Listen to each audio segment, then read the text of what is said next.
Have you ever looked back at your life and wondered why certain friendships stayed and others quietly faded? When I look back over the last 30 years, I realize I've made many friends.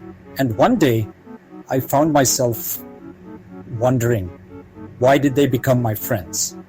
Or more precisely, why did I become theirs? I noticed a few patterns, and here's what I discovered. The first kind of friends I made were those I admired. Achievers, high performers, people doing exceptionally well in life. I was naturally drawn to them. Why? Because I believed being around such individuals would help me grow. Their mindset, energy, and drive were contagious, and I learned a lot from them. I had a growth mindset, and in many ways, their strengths balanced out my weaknesses. But looking back, I now realize something important. The friendship was more my need than theirs. I reached out, made the effort. From their side, the intensity or emotional investment was much less. It taught me that sometimes we call someone a friend because we needed them, not because there was mutual effort. The second set of friends were more like me.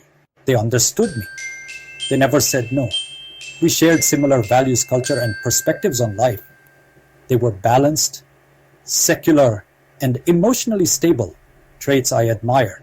With them, it was easy. It felt natural. These friendships brought comfort and a sense of belonging. Then, there are those friends you connect with over a common interest, sports, entertainment, hobbies, or work. These relationships had mutual benefit.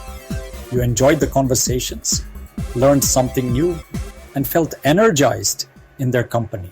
It wasn't just about gossip or small talk. It was about sharing knowledge, ideas, and growing together. There were also people who made me their friend because they saw something in me.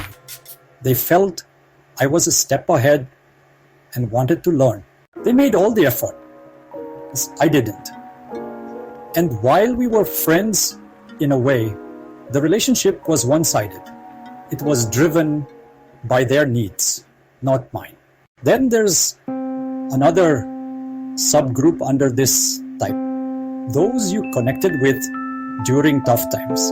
You both were struggling, maybe at work, in life, or within your families, and bonded over shared challenges. You fought the situation together. That struggle became the glue of the friendship. It's a memory you both hold on to, and when you meet now, you revisit those days. But truthfully, beyond that common battle, there wasn't much depth or long-term connection. Still, those experiences shaped you, and you haven't forgotten them. And then, there are the friendships that lasted 20, 30 years or more. These weren't built on shared professions or convenience. They were built on time, effort, and genuine connection.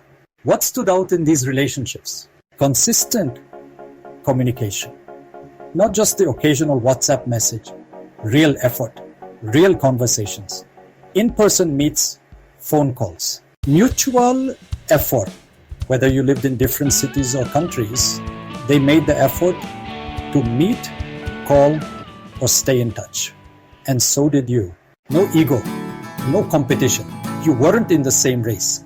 There was no comparison, no hidden agenda, just pure friendship. These are the friendships that stayed and still stay because they were built on trust, understanding, and time.